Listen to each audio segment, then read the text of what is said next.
जब जरार फरियाल से कहता है, चलो महक के घर चलते हैं रिश्ता लेकर, तो फरियाल एक पल के लिए चुप हो जाती है। उसके चेहरे पर हल्की सी बेचैनी साफ नजर आती है। वह आहिस्ता से कहती है, आप किसी बड़े को भेज दें रिश्ते के लिए, यही बेहतर होगा। जरा कुछ देर उसे देखता रहता है, जैसे उसकी आंखों में छुपे जज्बात पढ़ने की कोशिश कर रहा हो, मगर फिर वह उसकी बात मान लेता है। ठीक है, जैसा तुम कहो। मगर फरियाल अपने दिल की बात दिल में ही दबा लेती है। वह खामोशी से उसके साथ चल पड़ती है, जैसे हर कदम उसके लिए भारी होता जा रहा हो। दोनों महक के घर पहुंचते हैं। घर वाले उनका गर्मजोशी से इस्तकबाल करते हैं, मगर माहौल में हल्की सी झिझक भी मौजूद होती है। बैठक में सवालों का सिलसिला शुरू हो जाता है।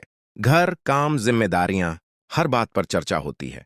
कुछ देर की बातचीत के बाद घर वाले इस रिश्ते के लिए राजी भी हो जाते हैं। हर तरफ एक राहत सी महसूस होने लगती है।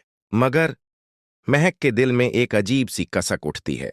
उसे बार बार लगता है, कुछ तो है जो सही नहीं है। महक चुपचाप फरियाल का हाथ पकड़ती है और उसे एक तरफ ले जाती है। वह धीमी आवाज में पूछती है, सच बताओ, क्या तुम जरार से मोहब्बत करती हो?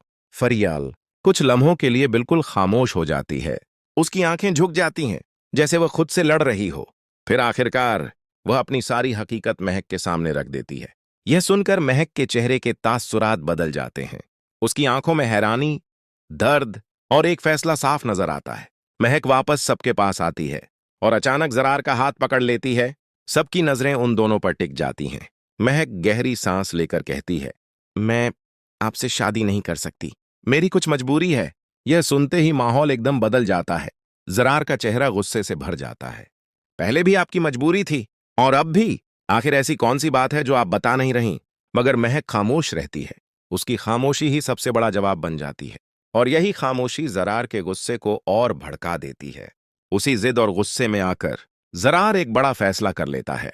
मैं फरियाल से शादी करूंगा। यह कहते ही जैसे सब कुछ रुक जाता है। वह तुरंत अपने घर पहुंचता है और सबके सामने ऐलान कर देता है, मैं फरियाल से निकाह करना चाहता हूं। यह सुनकर घर वाले हैरान रह जाते हैं। कमरे में अजीब सी खामोशी छा जाती है। जरार की अम्मी सख्त लहजे में कहती हैं, इतना बड़ा फैसला और हमें बताना भी जरूरी नहीं समझा? जरार संजीदगी से जवाब देता है, अम्मी, मैंने बहुत सोचकर फैसला किया है। मैं फरियाल के बिना नहीं रह सकता। इधर फरियाल यह सब सुनकर हैरान भी होती है और उसके दिल में हल्की सी खुशी भी जागती है, मगर साथ ही एक डर भी। वह खुद से कहती है, कहीं यह सब सिर्फ जिद तो नहीं? उधर महक अपने कमरे में अकेली बैठी होती है, आंखों में आंसू, दिल में एक छुपा हुआ राज। वह आहिस्ता से खुद से कहती है, अगर मैंने सच बता दिया तो शायद सब कुछ बदल जाएगा। मगर वह फिर भी खामोश रहने का फैसला कर लेती है। अगले दिन जरार अपने घर वालों को लेकर फरियाल के घर रिश्ता लेकर जाता है। फरियाल के घर वाले पहले तो हैरान होते हैं, मगर जरार की सच्चाई और संजीदगी देखकर मान जाते हैं। रिश्ता तय हो जाता है।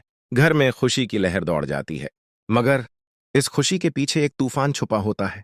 अचानक दरवाजा खुलता है और महक वहां पहुंच जाती है। सब हैरानी से उसकी तरफ देखते हैं। महक कांपती हुई आवाज में कहती है, यह निकाह नहीं हो सकता। कमरे में सन्नाटा छा जाता है। जरार गुस्से में आगे बढ़ता है, अब क्या मसला है? महक की आंखों में आंसू आ जाते हैं, क्योंकि एक सच अभी बाकी है। यह सुनकर सबके दिलों की धड़कन तेज हो जाती है। फरियाल घबराकर जरार की तरफ देखती है, जबकि जरार गुस्से में कहता है, आखिर कौन सा सच? महक कांपती हुई आवाज में कहती है, अगर मैं बोल गई तो सब कुछ टूट जाएगा। क्या महक का यह छुपा हुआ सच सब कुछ बिखेर देगा? क्या यह निकाह हो पाएगा, या एक राज 3 जिंदगियों को हमेशा के लिए बदल देगा?